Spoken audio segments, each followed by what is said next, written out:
शहर में पिछले 1 महीने से अजीब घटनाएं हो रही थीं।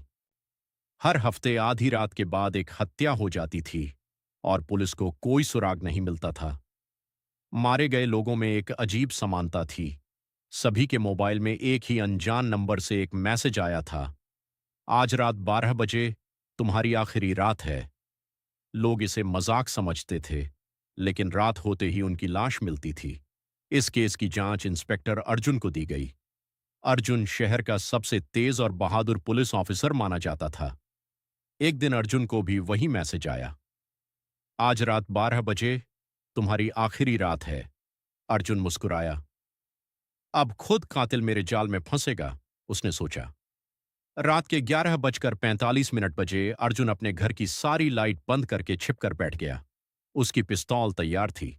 घड़ी ने जैसे ही 12 बजाए, अचानक घर की बिजली चली गई। पूरा घर अंधेरे में डूब गया। तभी अर्जुन को ऊपर से कदमों की आवाज सुनाई दी।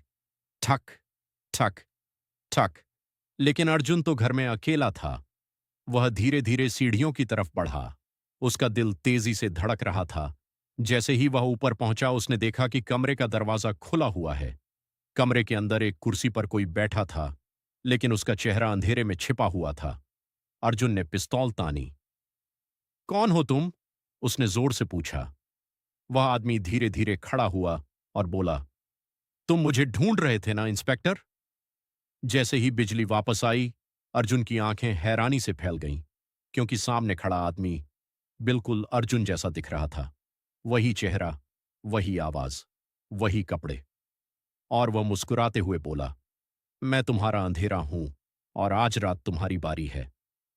अचानक कमरे की खिड़की जोर से बंद हुई और बाहर से किसी की चीख सुनाई दी। अगली सुबह पुलिस को अर्जुन का घर खाली मिला। न अर्जुन था, न वह रहस्यमय कातिल। सिर्फ दीवार पर खून से लिखा एक वाक्य मिला, अगला शिकार चुन लिया गया है। इंस्पेक्टर अर्जुन के गायब होने के बाद पूरा शहर डर में डूब गया था। पुलिस को उसके घर में सिर्फ दीवार पर खून से लिखा एक वाक्य मिला था, अगला शिकार चुन लिया गया है। अब इस केस की जांच सीनियर इंस्पेक्टर राठौर को दी गई। राठौर अपने तेज दिमाग और बहादुरी के लिए मशहूर थे। राठौर ने सबसे पहले अर्जुन का मोबाइल और उसकी फाइलें चेक कीं।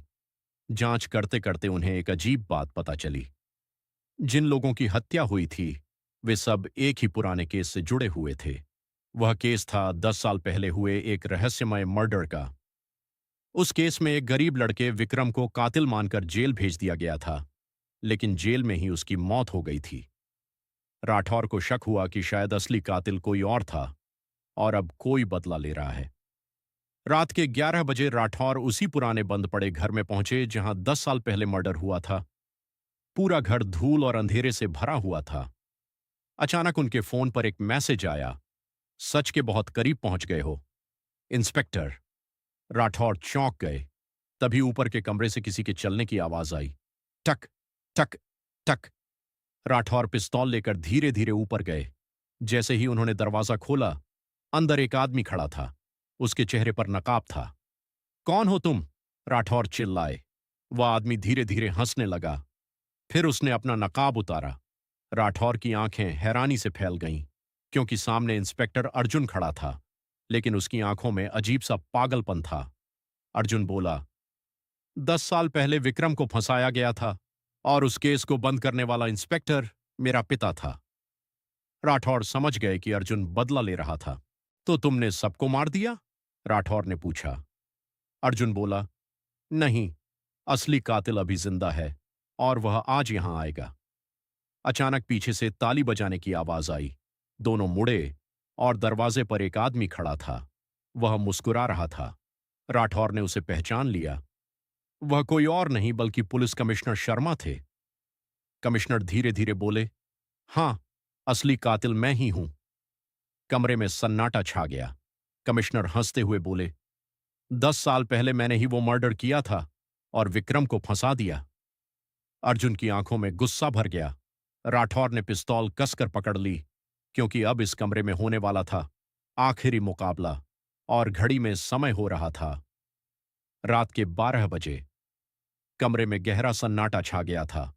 दरवाजे पर खड़े कमिश्नर शर्मा हंस रहे थे। उनकी आंखों में जरा भी डर नहीं था। हाँ, वही मर्डर मैंने किया था, उन्होंने ठंडी आवाज में कहा। इंस्पेक्टर अर्जुन का गुस्सा अब काबू से बाहर हो चुका था।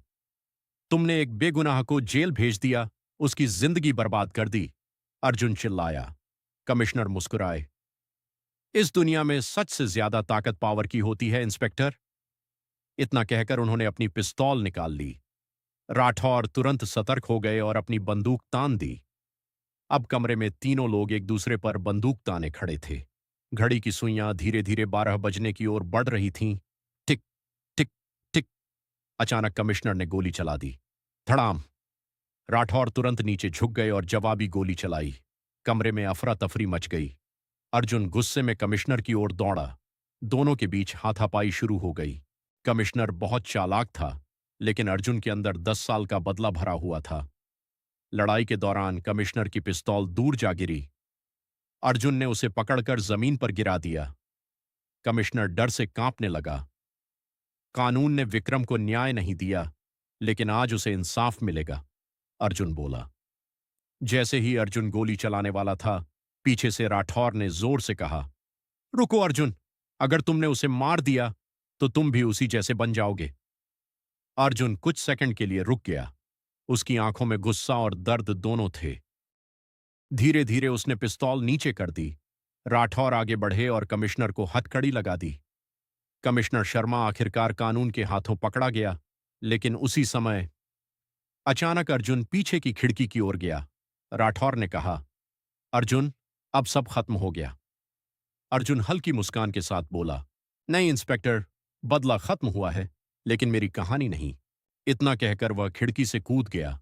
राठौर दौड़कर नीचे पहुंचे, लेकिन वहां कोई नहीं था। अर्जुन फिर से रहस्यमय तरीके से गायब हो चुका था। कुछ दिनों बाद अखबारों में खबर आई, कमिश्नर शर्मा गिरफ्तार, 10 साल पुराने मर्डर केस का खुलासा। लेकिन उसी रात शहर के एक अपराधी को एक अनजान नंबर से मैसेज मिला, आधी रात 12 बजे तुम्हारा हिसाब बाकी है। और दूर कहीं अंधेरे में कोई मुस्कुरा रहा था, क्योंकि आधी रात का कातिल अभी भी जिंदा था।